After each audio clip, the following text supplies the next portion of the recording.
नमस्कार, मैं धीरज सिंह आप सभी देशवासियों को तहे दिल से अभिनंदन करता हूँ कि आपने मेरी पिछली वीडियो को देखा और आशा करता हूँ कि आप लोगों को कुछ जीवन में मार्गदर्शन मिला होगा। आज मैं फिर से आत्मविश्वास के सूत्र बढ़ाने के बारे में बताता हूँ। हमारे आत्मविश्वास को बढ़ाने में दो तरह के कारण महत्वपूर्ण भूमिका निभाते हैं। यह एक अर्जित तथा दूसरी अनर्जित कारक है। अर्जित किए जाने वाले कारकों में शिक्षा, दीक्षा, व्यावसायिक उपलब्धियां, खान पान, नौकरी अथवा व्यापार में अर्जित कामयाबी, किसी विशेष गुण, शौक अथवा प्रतिभा का विकास शामिल है। जबकि अनर्जित कारकों में पारिवारिक स्थितियां, शारीरिक सौंदर्य, सामाजिक वातावरण, जाति, धर्म, लिंग व संप्रदाय आदि आते हैं। प्राय अर्जित की जाने वाली दिशाओं में को आत्मविश्वास की वृद्धि के लिए अत्यधिक महत्वपूर्ण माना जाता है। यह इसलिए भी उचित जान पड़ती है कि सामाजिक व संवैधानिक दृष्टिकोण से इसके लिए हम पात्रता भी रखते हैं।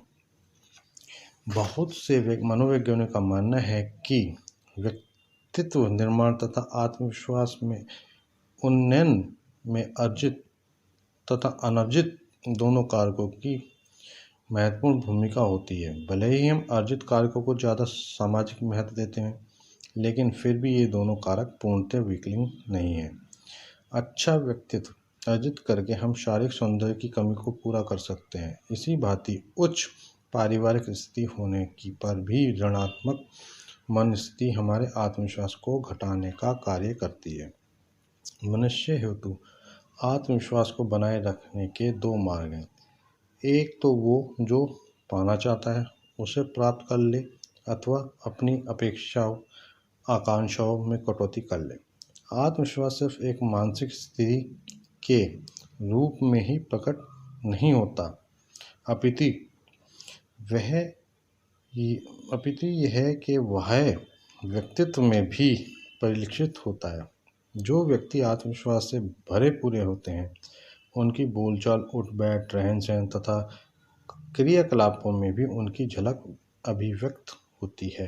जो मनुष्य आत्मविश्वास की उच्च अवस्था को प्राप्त होते हैं, उनकी मानसिक क्षमताएं व कुशलताएं खुद ब खुद बढ़ जाती हैं। उनके फैसलों में विश्वास की खननक होती है, जबकि आत्मविश्वासहीन व्यक्ति किंग कर्तव्य विमूढ़ होकर बिना पैंदी के लोटों की भांति इधर उधर लुढ़कते रहते हैं। आत्मविश्वास की कमी तथा निराशा के पूर्ण मानसिक अवस्था हमारे स्वास्थ्य व सौंदर्य पर भी प्रतिकूल प्रभाव डालती है। इससे अनेक मनोवैज्ञानिक विकृतियां भी पैदा हो जाती हैं। नींद में कमी, भूख न लगना, किसी कार्य में मन न लगना, चिड़चिड़ापन, खींच आत्मविश्वास की सबसे बड़ी कमी उत्पन्न करते हैं। आत्मविश्वास पैदा करने के लिए अनिवार्य तत्व यह भी है कि हमें खुद अपना महत्व आंकना चाहिए। कोई भी मनुष्य पैदा होते समय अधिक या कम आत्मविश्वास लेकर नहीं आता। हमारा स्वयं का कृतित्व, व्यक्तित्व तथा हमारे मन, मस्तिष्क व जीवन को प्रभावित करके वाले कारक ही हमारी इस ऊर्जा को घटाने या बढ़ाने का काम करते हैं। बहुत से लोग जिनके जीवन के शुरुआती पारिवारिक अनुभव पूरे तौर पर धनात्मक या ऋणात्मक रहे हों, अपने बाद के जीवन में आत्मविश्वास की कमी के अधिक शिकार हो जाते हैं। यह इसलिए भी होता है क्योंकि पूर्ण रूप से धनात्मक अनुभव वाला बच्चा जब बड़ा होकर अपने सामाजिक जीवन में ऐसी ही इच्छा धारण करता है तो उन्हें पाने में कामयाब हो जाता है। इसी प्रकार नकारात्मक अनुभवों वाला बालक समाज में स्वयं को हीन मानकर लोगों से ठीक से घुल मिल नहीं पाता और आत्मविश्वास की कमी का शिकार हो जाता है। यहाँ यह भी जान लेना बहुत बेहद ज़रूरी है कि जब तक हम खुद के व्यक्तित्व तथा उपलब्धियों को महत्व प्रदान करना नहीं सीखेंगे, तब तक हमारे लोगों द्वारा दी गई मान्यताएं भी हमारे आत्मविश्वास पैदा करने में नाकाम रहेगी। किसी शायर ने कहा है, कौन कहता है आसमान में सुराख नहीं हो सकता, एक पत्थर तो तभी से उछालो यार। जो मनुष्य गुण और विद्या रहित होकर भी घमंडी हो, निर्धन होकर भी बड़ी बड़ी इच्छाएं रखता हो, गलत धंधे तथा खोटे काम करके धन कमाने को उत्सुक रहता हो, जो थोड़ी सी सफलता पाते ही इतराने लगता हो, अपनी क्षमता से बड़े कार्य हाथ में लेता हो परंतु पूर्ण नहीं कर पाता हो, जो अपने पास उपलब्ध वस्तुओं से संतुष्ट नहीं रहता हो तथा दूसरों की चीज़ें हड़पने की प्रवृत्ति रखता हो, ऐसे व्यक्ति का जीवन कभी प्रभावशाली नहीं हो सकता। आत्मविश्वास के शिखर पे पहुंचने वाले लोग वे लोग जो अपने जीवन को सफल तथा सार्थक बनाने का स्वप्न संजोए हैं। उन्हें सकारात्मक नजरिए का पल्लू थामना ही पड़ेगा। नफरत के बीज से नफरत की विष बेल ही उगती है, अतः जरूरी है कि नकारात्मक के बजाय सकारात्मक रवैया अपनाएं। आज हमें जो वर्तमान उपलब्ध है वह कभी किए गए विचारों का ही तो प्रतिफल है। हमारी सोच ही सच्चाई का रूप धरकर हमारे सम्मुख आन खड़ी होती। कहा जाता है कि मनुष्य का चेहरा उनके विचारों का दर्पण होता है।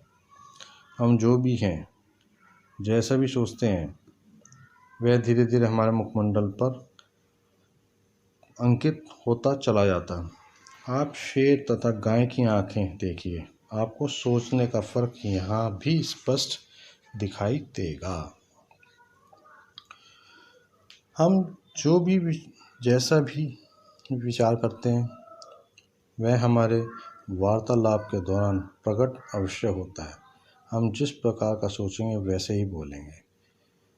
जो हम बोलते हैं उससे सबसे पहले हम खुद ही सुनते हैं। यही कारण है कि उसका सबसे पहला प्रभाव भी हमारे ही ऊपर पड़ता है। यह मनोवैज्ञानिक सत्य है कि एक विचार दूसरों को खींच कर लाता है। हम जिस तरह के विचार बनाते हैं उसी के मिलते जुलते विचार हमारे भीतर पैदा होते चले जाते हैं। बुरे बनाएंगे बुरे, अच्छे बनाएंगे अच्छे। यही कारण है कि समाज में को कहना पड़ता है, चोर चोरी से जाए, हेरा फेरी से नहीं। अर्थात यदि व्यक्ति चोरी नहीं करता और चोर होना उसका स्वभाव है तो वह हेरा फेरी अवश्य करेगा। अतः हमें समाज में व्याप्त विषमताओं को देखते जानते हुए भी कभी भी अपने सत्य मार्ग से विचलित नहीं होना चाहिए। लगभग इसी सूत्र को प्रतिबद्ध करते हुए संत कबीर कहते हैं, कबीर मन तो एक है, भावे तहाँ लगाए, भावे गुरु की भक्ति कर, भावे विषय कमाए।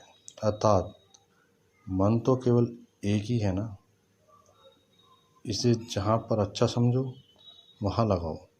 इससे चाहे गुरु की सेवा भक्ति करो या सांसारिक विषय की कमाई करो। यही हमारे विचारों का आजकल प्रभाव होता है। जैसा हम दुनिया में इस टाइम देख रहे हैं, सब तड़क भड़क चकाचौंध।